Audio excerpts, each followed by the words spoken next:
Good day mga katambay. Tuloy po tayo sa bayan ng Dumaca, Quezon. Dito po tayo sa sentro. So tulad din po ng dati, hanapin natin mga pangunahing infrastruktura dito. Katulad ng munisipyo at simbahan. Dito simbahan kagad, tumambad sa atin. Tingnan natin yung simbahan muna. Kasi alam naman natin yan, di ba? Kapag kung nandyan ang simbahan, katabi niyan palagi ay ang munisipyo.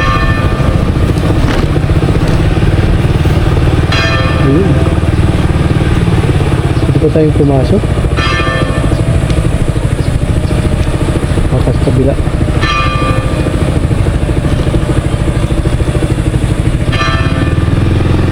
Angelos.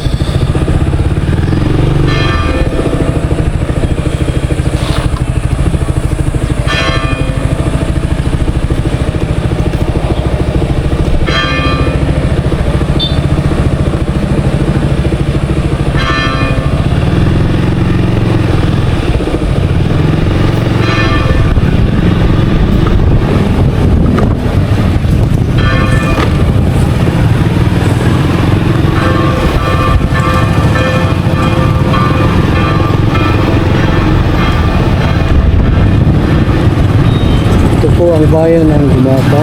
Ituturo ko po kayo. Ayun o. Ayun pala yung town hall.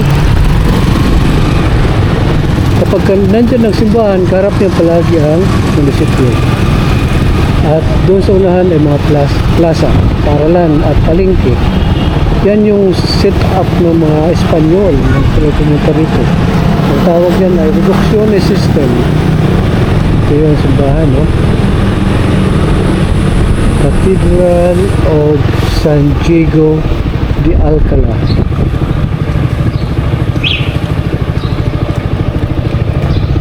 Matagal na pala ito. Hindi tayo exit.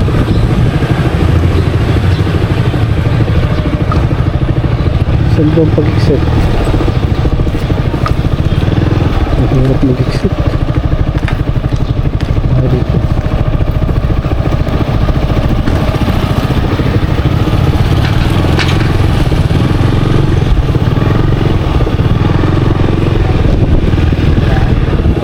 Kadalasan pag dumadaan tayo dito ay sa highway lang, hindi natin nakikita yung loob, hindi natin nakikita yung kagandahan dun sa loob.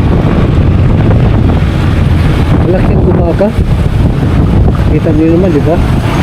Maraming sila infrastructure, maraming kalakal. Ibig sabihin, pag maraming kalakal, maraming trabaho. Pag maraming trabaho, ay naku, dead end. Dead end na. Dead end. Balik tayo, balik.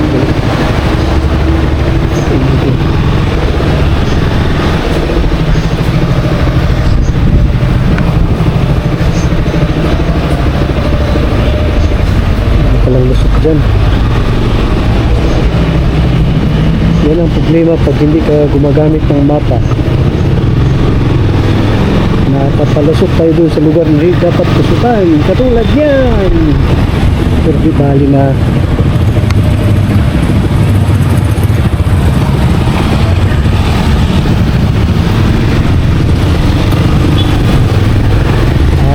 Kasi may tulay. Dito naman tayo.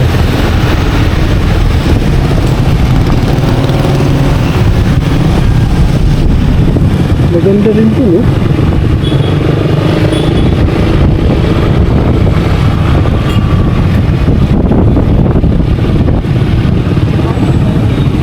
Ganyan talagang sit up ng mga Espanyol na yun. Kapag ang lugar nyo ay malapit sa ilog, puti kaya sa tabing dagat, automatic yan magiging munisipyo. At yan ang magiging sentro ng kalakalan.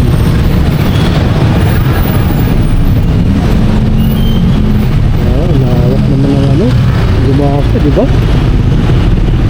Jose po na siya, oh. Malayong na ito yung dati.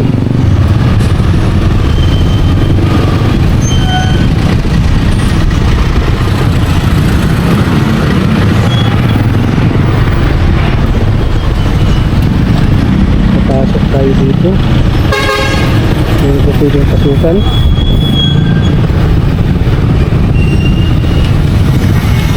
Grabe, ano, negosyo. Ayos na ayos. Patok na patok.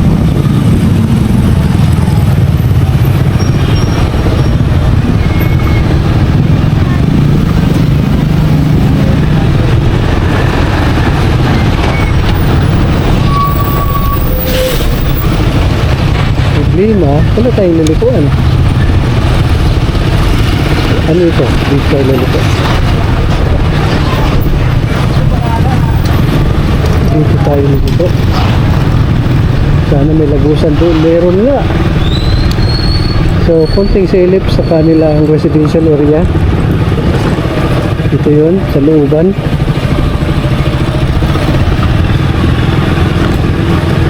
week. 280. Ha? Ano mo dito? Tayo dyan.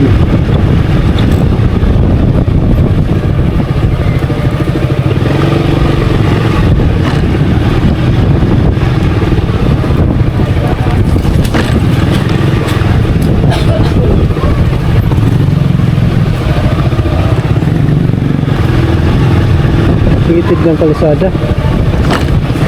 Pero tahimik siya.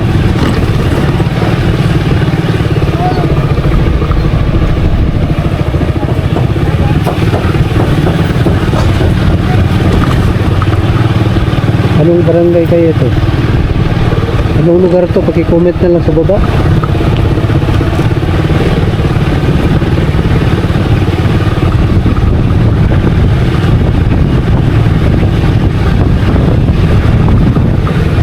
Ngayon, problema, makalabas kaya tayo dito? Meron bang ano? Meron bang daanan palabas? Sana ay meron. May palabas ba dito? Ay, wala ho. Babalik talaga? Oo, baka nung balik kayo, tapos baka nung palabas. Okay.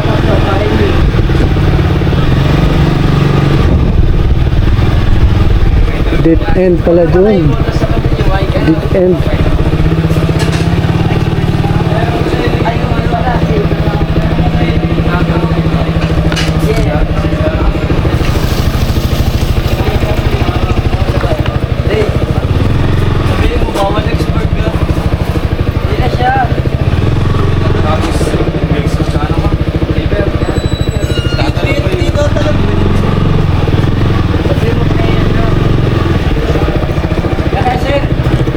Malayo pa? Alin pa, highway po kayo, O highway? Highway? Pagdating po sa kanto na yan, lumabas ka na po dyan. Pasaan po kayo. Yun yung kanto. O, pasaan po kayo, Babikon. Opo. O, pagdating doon sa kanto, pagpagano na kayo, Babikon kayo. Sige, salamat. Ayos.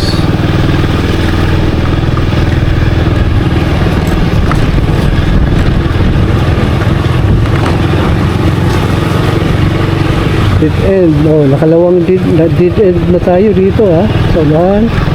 Dito. Hindi natin mamaya.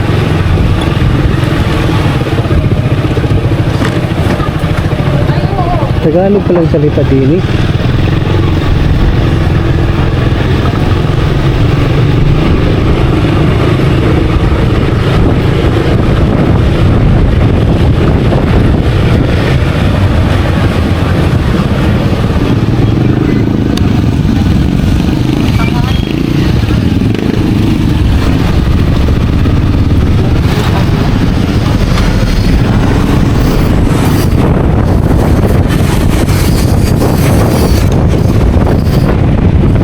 Dito naman sa kabilang kanto, anong meron dito?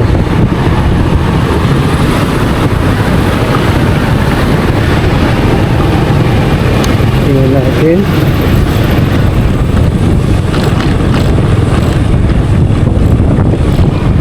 Pantalan.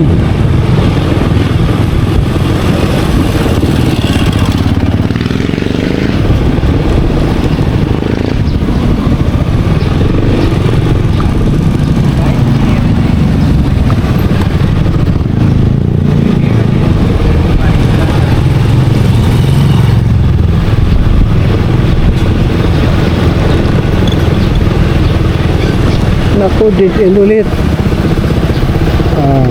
Isang dahilan yan. Siguro kung hindi tayo pinapaikot o pinapupunta doon. Okay? Dito pwede. Pwede. Ayos!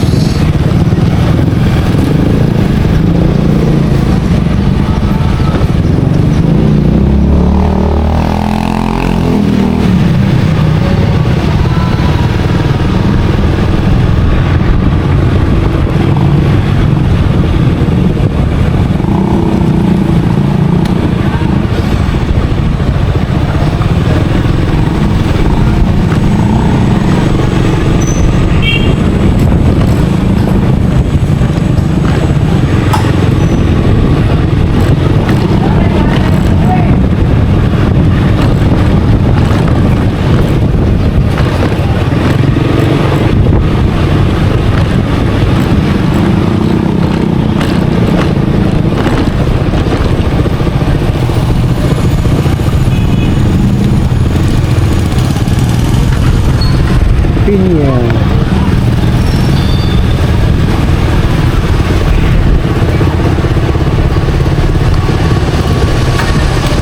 Dito naman sa kabila.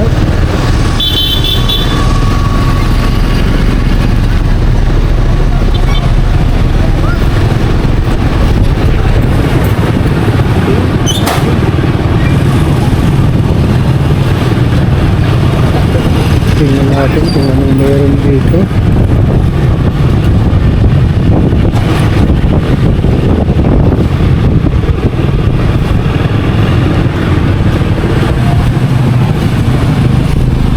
Ayun.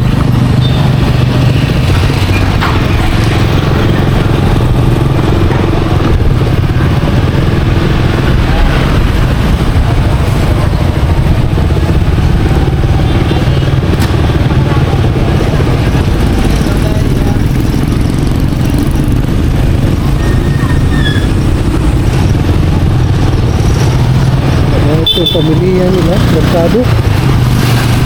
Tama ba?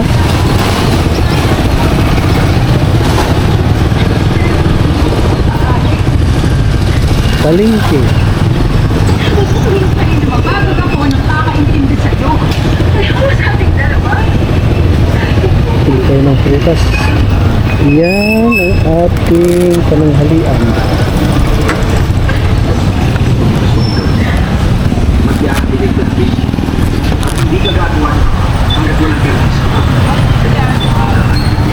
Kano dito sa mangga?